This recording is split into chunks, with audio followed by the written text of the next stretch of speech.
Samajwadi party के प्रमुख अखिलेश यादव ने उत्तर प्रदेश सरकार पर तीखा हमला बोलते हुए कहा कि एक राज्य का मुख्यमंत्री झूठ बोलता है और उसके साथ खड़े लोग भी झूठ बोलते हैं। उन्होंने आरोप लगाया कि प्रधानमंत्री के संसदीय क्षेत्र वाराणसी से अवैध कप सिरप का कारोबार चलाया जा रहा है, जो हजारों करोड़ रुपए का और अंतर्राज्यीय स्तर से जुड़ा हुआ मामला है। अखिलेश यादव ने कहा कि इस अवैध धंधे में शामिल सभी लोगों पर सख्त कार्रवाई की जानी चाहिए। उन्होंने व्यंग करते हुए कहा कि समाजवादी पार्टी की मांग है कि सभी माफियाओं के खिलाफ बुलडोजर चलाया जाए। कालीन भैया और कोडीन भैया पर भी बुलडोजर चलना चाहिए, क्योंकि इस धंधे में शामिल हर कोई कोडीन भैया है। जो घटनाक्रम चल रहा है और कोडीन को लेकर के बहुत महत्वपूर्ण बातें सरकार छिपा रही है, और एक इसके हम टाइमलाइन देखें और फॉलोअप करें स्टोरी, जो स्टोरी को अगर हम फॉलोअप करेंगे, आवाज एक ये वाला बंद कर देना आप, अच्छा ठीक है। अगर हम स्टोरी को फॉलोअप करें,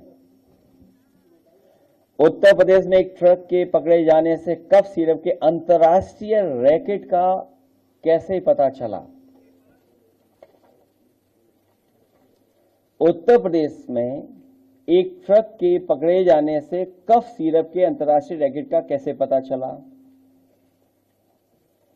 यूपी 3.5 करोड़ का कफ सिरप पकड़ा गया। बांग्लादेश से चूने के बोरे के आड़ में 4 ट्रकों से लाया जा रहा था।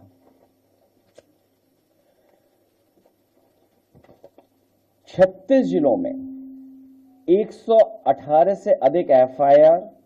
यूपी में कफ सिरप का काला कारोबार। पढ़ें इस कांड की पूरी कहानी। कोडीन सिरप माफिया कौन?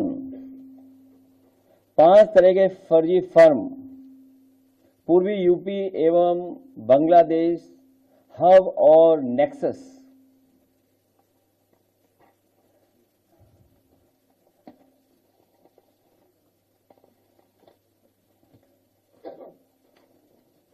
कई तस्वीरें दिखाई जा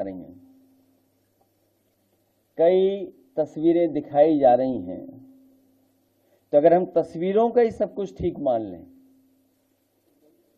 और मेरे साथ खड़ा होने वाला ही अगर माफिया है, तो मेरी तस्वीर तो मुख्यमंत्री जी के साथ भी है, मेरी तस्वीर डिप्टी सीएम साहब के साथ भी है, मेरी तस्वीर दूसरे हाफ उनके साथ भी है। तो अगर मेरी तस्वीर और मुख्यमंत्री जी की तस्वीर आप देखते हैं, तो माफिया किसको पाएंगे आप? लगता है धूल कैमरों की उस पर लग गई है। मैं मजबूरी समझ सकता हूं। 2006 में सोना लूटने के आरोप में गिरफ्तार, अब कब सिरप कांड में चढ़ा हत्थे, जानिए बर्खास्त सिपाही का आपराधिक इतिहास। सोचिए कितनी पुरानी खबर है। यही कसूर रहा इनका, दिखाने को औरों के बच्चे गोद में खिलाते रहे, पर पैसों के लालच में बच्चों की जान दांव पर लगाते रहे। यही कसूर रहा इनका, ये अपनों को हर हाल में बचाते रहे, उनके गुनाह छिपाते रहे। जब खुलने लगा राज इनका, तो औरों पर इल्जाम लगाते रहे। यही कसूर रहा इनका, पहनकर लिबास शराफत का लोगों के एतवार में सेंध लगाते रहे, गिराकर औरों के घर मकान दुकान अपना गोरख धंधा चलाते रहे।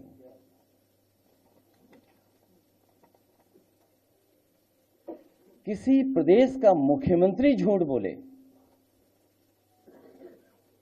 और उसके साथ खड़े हुए जो पसंद नहीं कर सकते मुख्यमंत्री को, वो झूठ बोले, तो कल्पना कर सकते हैं कि प्रधानमंत्री के क्षेत्र में इतना बड़ा रैकेट चल रहा हो। सवाल ये नहीं यूपी में चल रहा है, बड़ा सवाल यह है कि प्रधानमंत्री के संसदीय क्षेत्र से चल रहा था और कोई 100, 200, 300 करोड़ का नहीं है। सुनने में आ रहा है 700 कंपनियां, कई हजार करोड़ का इंटरनेशनल मसला है ये। जब ये खुद फंसने लगे तो एक आध तस्वीर जो दिखा करके ये बता रहे हैं कि समाजवादी पार्टी के, तो मैं समाजवादी पार्टी की तरफ से मांग करता हूं कि जो जो माफिया हैं उन पर बुलडोजर चलना चाहिए। अगर वो समाजवादी पार्टी का है जिसकी तस्वीर उन्होंने दिखाई है, जिसका कई हजार स्क्वायर फीट में, कई हजार स्क्वायर फीट में घर है, जिसमें वैल्यूएशन करने वाले भाग गए, और फिर उससे जुड़े हुए जितने माफिया हैं और जो अधिकारी हैं, आप कंफ्यूज मत होइएगा। जो अधिकारियों का नेक्सस है, जो अधिकारियों की लड़ाई है, उसकी वजह से भी जनता को कुछ सच्चाई पता लग रही है। अगर कानपुर का अखिलेश दुबे की कोई जान बचा रहा है तो यही समाजवादी पार्टी है। समय समय पर उठाने की वजह से उसकी जान बची हुई है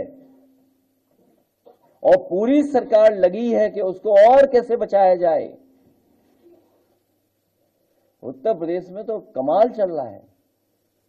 इसलिए हमारी समाजवादी पार्टी की तरफ से मांग है और हमारी तरफ से मांग है कि जिनको आप समाजवादी पार्टी का बता रहे हैं, कालीन भैया, कोडीन भैया, जितने लोग हैं, उन सब पे बुलडोजर चलना चाहिए। क्योंकि सवाल देश के प्रधानमंत्री जी के लोकसभा के क्षेत्र का है। वहां से ये नेटवर्क चल रहा था। उसमें जितने लोग शामिल हैं, हजारों करोड़ का जिन्होंने खेल किया है, उन सब पे बुलडोजर चलना चाहिए। लीडर पोजीशन भी यही मांग करेंगे। खत्म हुई बात।